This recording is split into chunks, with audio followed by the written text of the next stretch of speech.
de enfermedad hepática alcohólica y bueno, la idea es que con esta tutoría pues queden como un poco más claros en las bases conceptuales para poder entender esa patología y este caso clínico que entregan mañana. Entonces vamos a comenzar con un poquito de anatomía.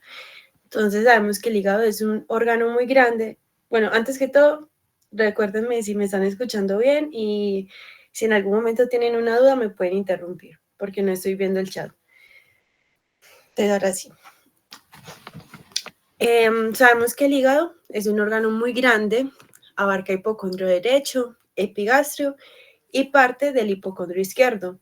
Y al ser tan grande puede llegar a representar el 2% del peso total.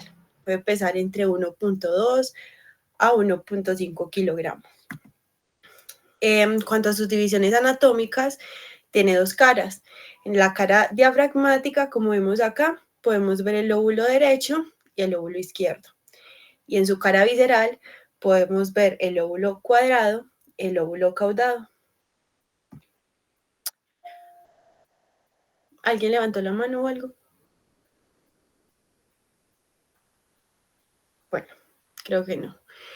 También tenemos esta división del hígado por segmentos, en la cual es más que todo por funcionalidad en el ámbito quirúrgico, ya que según la irrigación nos permite saber cómo reseccionar el hígado. Eso así por encimita.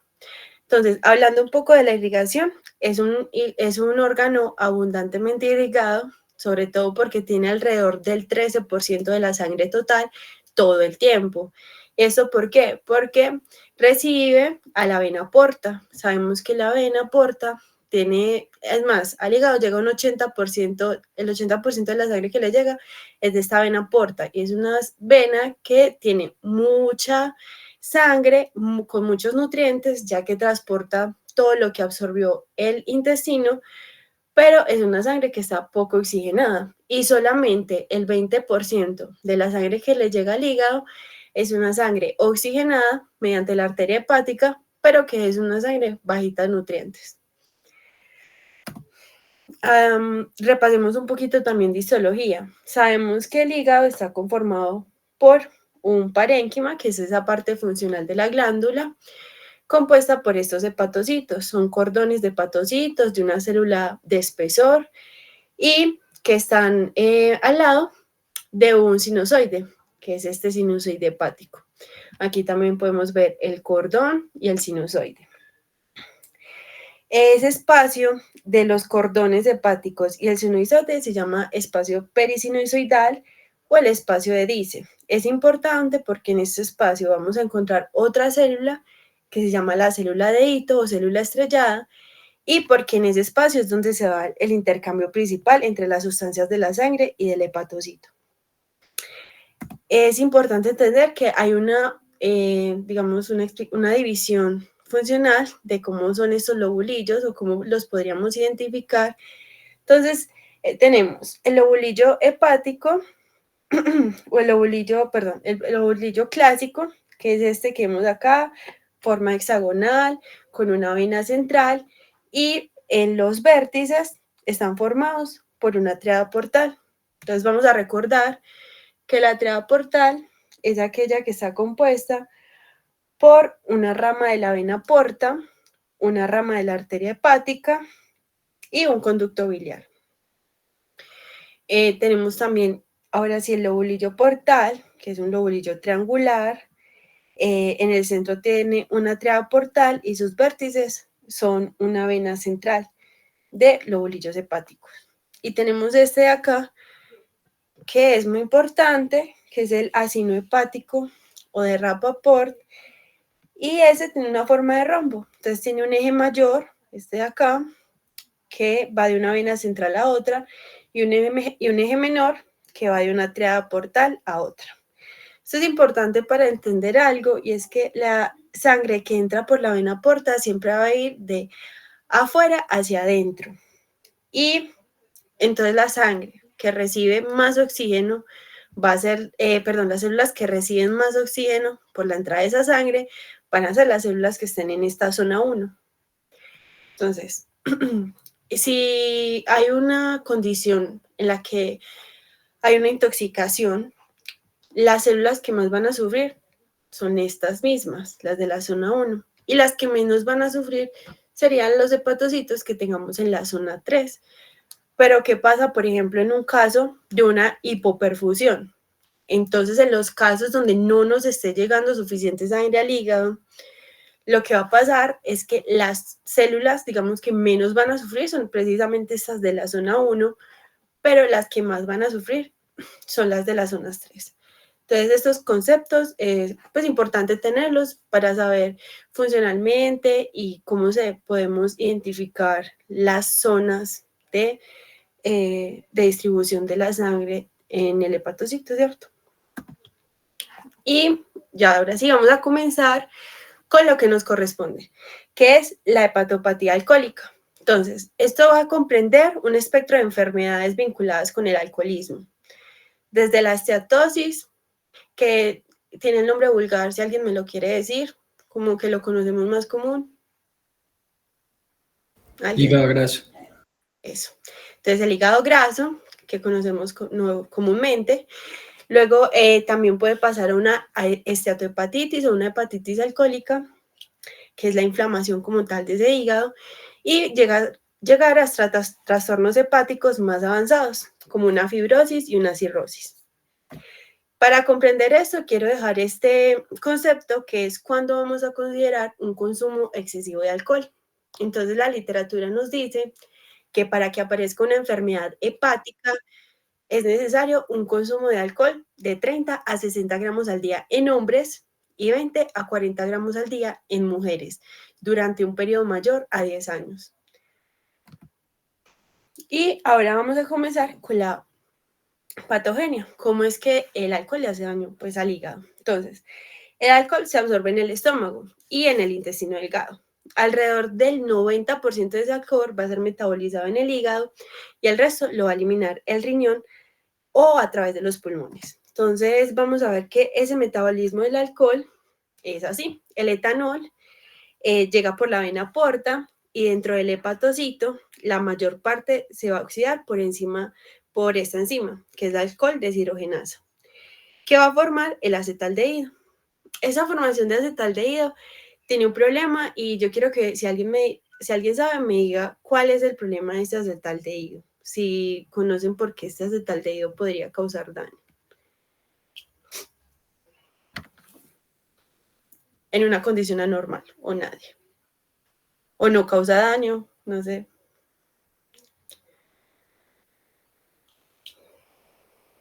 Bueno, resulta que cuando se sigue el metabolismo del alcohol normal, ese acetaldehído va a ser metabolizado por el acetaldehído deshidrogenasa y se convierte en acetato, y esta lo que va a hacer es que se convierte en acetilcoenzima A, ¿cierto?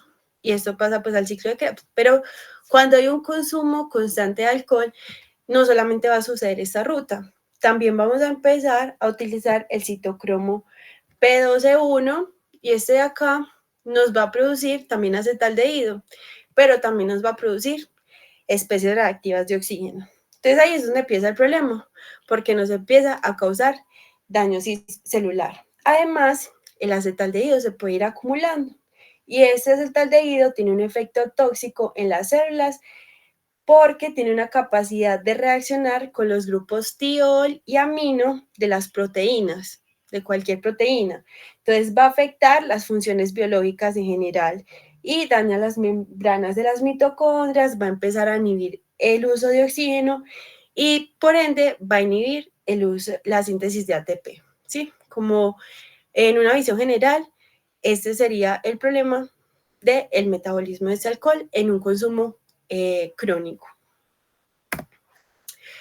¿Cuáles serían otros factores de riesgo para que esta enfermedad progrese, además del alcohol? Entonces, el tabaquismo, el consumo excesivo de alcohol sin comer, porque si además no estamos comiendo, digamos que se van generando más estas condiciones de estrés oxidativo en el cuerpo en general. La obesidad también, una hepatitis viral lo puede empeorar y se ha demostrado que algunos polimorfismos genéticos, pues que ahí se los dejo. Luego esas diapositivas se las paso. Entonces, eso es lo que estamos hablando. Dije que comprende un conjunto de enfermedades, ¿cierto? Entonces tenemos un hígado normal que puede, con un consumo muy alto de alcohol o no, pasar a una esteatosis o un hígado graso. ¿Y qué pasa? Si vemos acá en el dibujito, esto todavía es reversible con abstinencia. Pero ¿qué pasa? Si esa exposición continua y es intensa, podemos pasar a una hepatitis. Y entonces aquí ya empezamos a tener más problemas porque hay necrosis de las células hepáticas, va a haber una inflamación, empiezan a encontrar cambios histológicos como los cuerpos de Mallory, que es con lo que normalmente se ve en el hígado histológicamente el diagnóstico de esta hepatitis alcohólica. Y aún así, en esta etapa todavía es reversible con abstinencia. ¿Qué pasa? Que si ese consumo sigue, podemos llegar a esto, que es la cirrosis, donde ya vamos a encontrar una alta fibrosis en ese hígado, ya no hay casi tejido funcional. Y entonces vamos a hablar un poquito más detenido de cada uno. La esteatosis va a ser entonces el depósito de grasa en el citoplasma del hepatocito, porque esa va a ser como la lesión más frecuente y donde se observa un mayor o menor grado. O sea, vamos a encontrar esta lesión de grasa, por así decirlo, esta presencia de grasa en el hepatocito en la mayoría de los alcohólicos. Y normalmente es una lesión única y va a ser la consecuencia de esos cambios en el metabolismo de los lípidos ocasionados por el alcohol. Se caracteriza porque entra como una vacuolita de grasa de distinto tamaño en los hepatocitos que se van uniendo hasta formar una vacuola muy grande que va a ocupar todo el citoplasma del hepatocito y va a desplazar los núcleos hacia la periferia. La esteatosis hepática normalmente es asintomática y se puede manifestar con hepatomegalia blanda, indolora, que disminuye a los pocos días de abstinencia, y podemos tener otras manifestaciones muy específicas como la astenia, la anorexia, las náuseas y los vómitos. ¿Se acuerdan cuánto les dije que pesaba el hígado al principio normalmente? ¿Alguno? Si no recuerdo mal, eran 1.5 kilos. Eso, 1.2, 1.5. Y un hígado graso puede llegar, de un alcohólico puede llegar a pesar de 4 a 6 kilogramos, para que dimensionemos más o menos cuánto puede crecer ese hígado. Entonces, ya sabemos, si sigue ese consumo y seguimos dándole el estrés al hígado, podemos pasar a una hepatitis alcohólica, que se caracteriza por la presencia de áreas de necrosis con un infiltrado inflamatorio, normalmente constituido por neutrófilos de localización centrolobulillar. Y en esas áreas de necrosis, los hepatocitos son grandes, con citoplasmas claritos, y en su interior se observan unos cúmulos de material homogéneo, van a tener límites muy irregulares y una localización perinuclear. Esos hepatocitos así son los que ahorita les dije que eran los cuerpos de Mallory, que se me olvidó poner aquí la fotico, pero ahorita se las muestro. Y normalmente estos cuerpos de Mallory constituidos por fibrillas son como de naturaleza proteica. En ese aspecto clínico, el espectro clínico pues, de esta hepatitis es muy amplio y va desde formas asintomáticas hasta formas muy agresivas y fulminantes. Y lo más común es en alcohólicos crónicos que intensifican la ingesta habitual y comienzan a tener astenia, anorexia, náuseas, vómitos, y a los pocos días aparece dolor abdominal de predominio en hipocondrio derecho, en epigastrio, ictericia, fiebre y que al palpar al abdomen se encuentra una hepatomegalia dolorosa. Listo. Entonces sabemos que la hepatitis puede estar compensadita en sus estadios iniciales o se puede descompensar. Y puede progresar a una cirrosis. Entonces la cirrosis alcohólica se caracteriza por una presencia de nódulos de regeneración y van a estar rodeados de tejido fibroso que van a reemplazar esa estructura funcional del hígado. En estadios iniciales son nódulos muy pequeñitos, pero al final pueden aumentar tanto que ya es una cirrosis macronodular. Y puede asociarse a lesiones de hepatitis, o sea, puede estar concomitante esta cirrosis con todavía esta presencia de una hepatitis y una inflamación constante, sobre todo en la periferia de esos nódulos. Entre el 5 y el 15% de los pacientes desarrollan un carcinoma hepatocelular. Esto es muy importante porque ya nos representa un riesgo muy grande, ¿cierto? Y la causa de degeneración neoplásica normalmente no es conocida, aún se están pues haciendo avances, pero es posible que los virus de la hepatitis tengan un papel ahí como de un pronóstico, digamos, un peor pronóstico. En cuanto a las características clínicas, presenta las mismas manifestaciones que una cirrosis de otra etiología, como lo son la fatiga, la desnutrición e hipovitaminosis, una citis y manifestaciones extrahepáticas del alcoholismo crónico, como una polineuropatía, los trastornos de conducta o los cuadros delirantes. A mí me gustaría que acá, si alguien sabe, me puede decir por qué sea una polineuropatía alcohólica o qué es eso.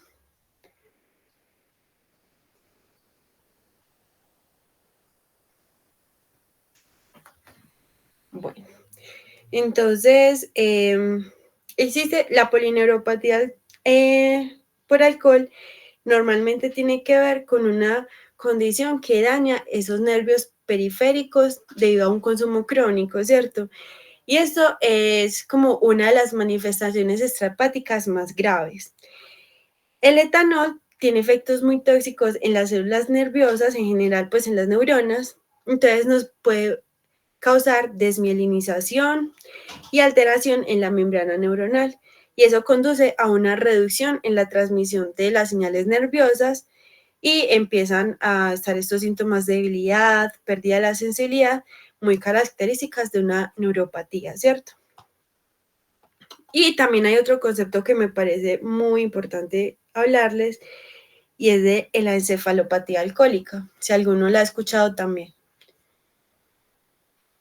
O el síndrome de Wernicke-Korsakoff, sí, ese, ¿alguno lo ha escuchado?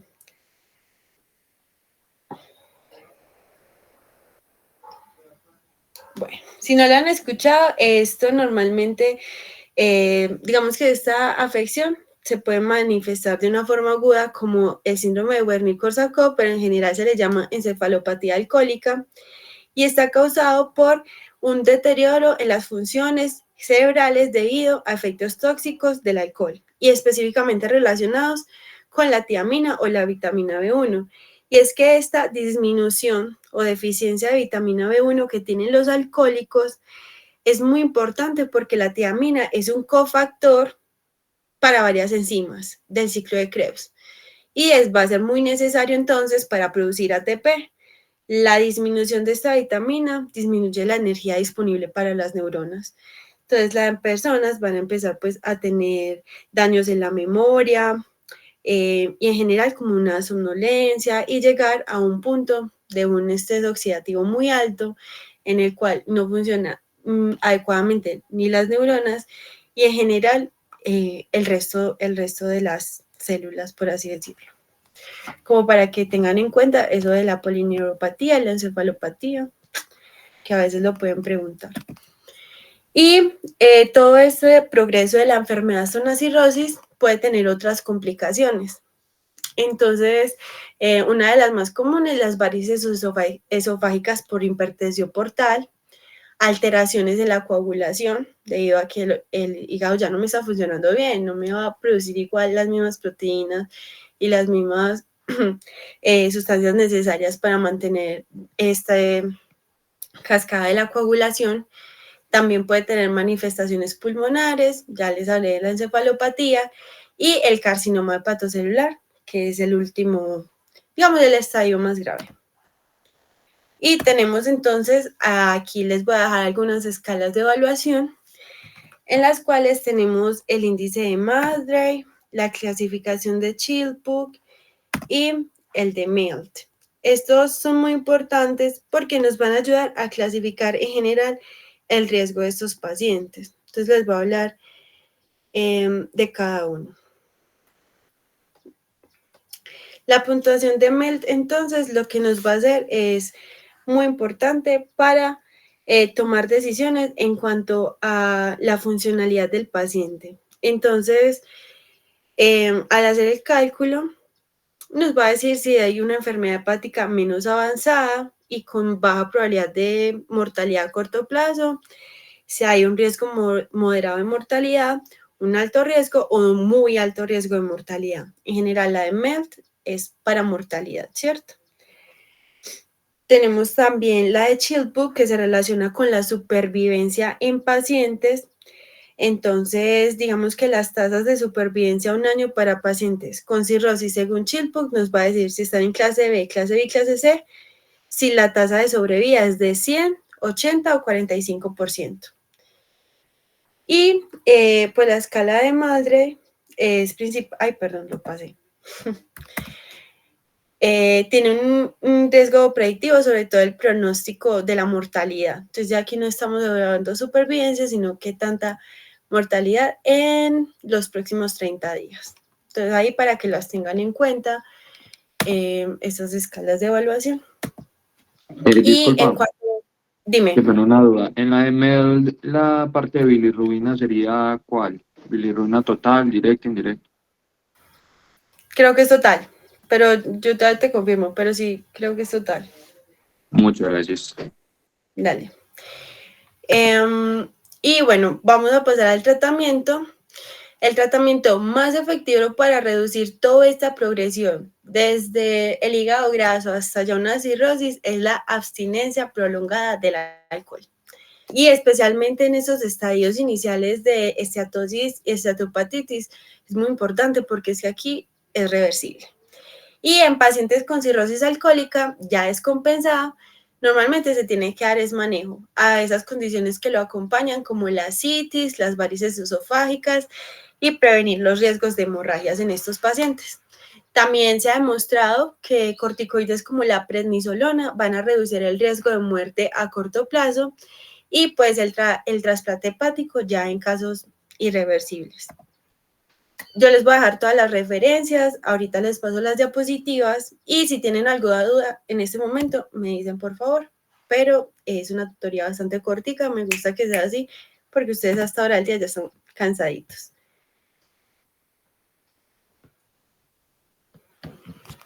Y espérenme un momentico, no se salgan todavía, que les voy a pasar el link de un forms para que me llenen la asistencia, por favor. Listo. Entonces, si no hay ninguna duda, eso sería todo por hoy. Llenen la asistencia.